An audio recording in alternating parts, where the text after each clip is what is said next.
3 قسم کے لوگوں کو ہمیشہ یاد رکھیں: جن لوگوں نے مشکل وقت میں ساتھ دیا۔ نمبر 2، جن لوگوں نے مشکل وقت میں ساتھ چھوڑا۔ نمبر 3، جن لوگوں نے مشکل وقت میں ڈالا۔ زندگی میں ہمیشہ وہ لوگ پرسکون رہتے ہیں جو پوری نہ ہونے والی خواہشوں سے زیادہ ان نعمتوں پر شکر کرتے ہیں جو انہیں اللہ نے عطا کی ہیں۔ الحمدللہ رب العالمین۔ ایک بات یاد رکھیں، جب آپ کسی کا اچھا کر رہے ہوتے ہیں تب آپ کا بھی کہیں اچھا ہو رہا ہوتا ہے۔ اس دنیا کو صرف ایک شے بامعنی بناتی ہے اور وہ ہے آخرت کی یاد۔ جب مسئلے نہ ختم ہوتے ہوں اور نہ ہی حل ہونے کا نام لیتے ہوں، استغفار اور درود پاک کو تھام لیں، اللہ ہر چیز سے نوازتا جائے گا۔ اللہ تعالیٰ قرآن مجید میں ارشاد فرماتا ہے کہ جو کچھ تمہارے پاس دنیا میں ہے وہ ایک دن ختم ہو جائے گا، اور جو عمل تم اللہ کے پاس بھیج دو گے وہ ہمیشہ باقی رہے گا۔ زندگی میں طوفان کا آنا بھی ضروری ہے تاکہ پتہ چل سکے کون آپ کا ہاتھ تھام کر بھاگ رہا ہے اور کون ہاتھ چھڑا کر۔ 3 چیزیں ایمان کو تباہ کر دیتی ہیں: امیروں کی محفل، عورتوں کی صحبت، جاہلوں سے بحث۔ جملہ بہت چھوٹا ہے لیکن اس کی طاقت بہت زیادہ ہے۔ اللہ کی طرف آ جاؤ اس سے پہلے کہ اللہ تمہیں اپنی طرف بلا لے۔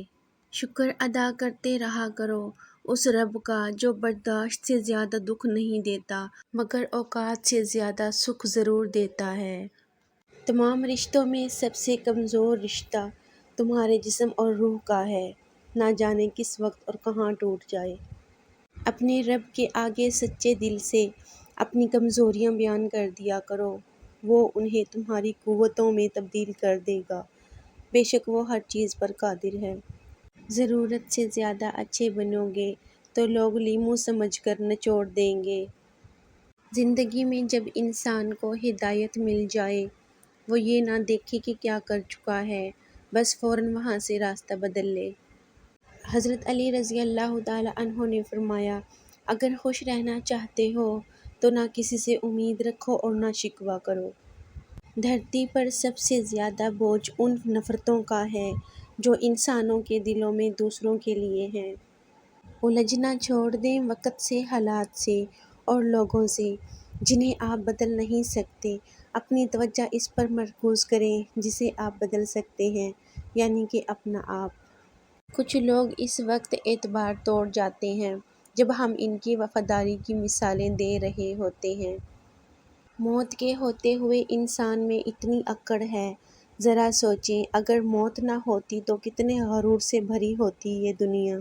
بھوکا سونا مقروض ہو کر اٹھنے سے کہیں بہتر ہے۔ کچھ لوگ قسمت کی طرح ہوتے ہیں جو دعاؤں سے ملتے ہیں، اور کچھ لوگ دعاؤں کی طرح ہوتے ہیں جو مل جائیں تو قسمت بدل دیتے ہیں۔ لوگ تم سے جو چاہیں چھین لیں پر تمہارا مقدر نہیں چھین سکتے۔ حسد کرو گے تو کچھ نہیں پاؤ گے اور شکر کرو گے تو گن نہیں پاؤ گے۔ اپنی دعا قبول ہوتے دیکھنا دنیا کا خوبصورت ترین احساس ہوتا ہے۔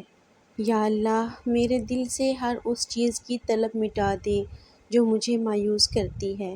اپنا اچھا وقت انہی کو دو جو برے وقت میں تمہارے ساتھ رہے۔ آپ کی آنکھیں اکثر وہی لوگ کھولتے ہیں جن پر آپ آنکھیں بند کر کے بھروسہ کرتے ہیں۔ جو اندھا بھروسہ تم لوگوں پر کرتے ہو وہ کبھی اللہ پر کر کے دیکھو، یقین کرو نہ کبھی بھروسہ توڑے گا اور نہ کبھی ٹوٹنے دے گا۔ بہت خوبصورت رشتہ ہے میرا اور اللہ کا، زیادہ میں مانگتی نہیں کم وہ دیتا نہیں۔ زندگی کو ایک امانت کی طرح گزارو، ایک نہ ایک دن یہ اپنے مالک کو واپس کرنی ہے۔ کسی نیکی کو معمولی نہ سمجھیں، شاید وہی آپ کی مغفرت کا وسیلہ بن جائے۔ اسلام اتنا خوبصورت مذہب ہے کہ صرف مسکرانے پر بھی آپ کو ثواب ملتا ہے، یہاں تک کہ غصے کی حالت میں خاموش رہنے پر بھی ثواب ملتا ہے۔ غیبت عمل کو کھا جاتا ہے، جھوٹ رزق کو کھا جاتا ہے، غصہ عقل کو کھا جاتا ہے، تکبر علم کو کھا جاتا ہے۔ اللہ آہستہ آہستہ تمام دنیاوی سہاروں کو آپ سے الگ کرتا ہے، اس لیے نہیں کہ آپ بے سہارا ہو جائیں، بلکہ اس لیے کہ آپ کو رب کا سہارا صاف اور نمایاں نظر آنے لگے۔ قول مولا علی علیہ السلام، جس نے کسی کو اکیلے میں نصیحت کی، اس نے اسے سنوار دیا، اور جس نے کسی کو سب کے سامنے نصیحت کی، اس نے سب کو مزید بگاڑ دیا۔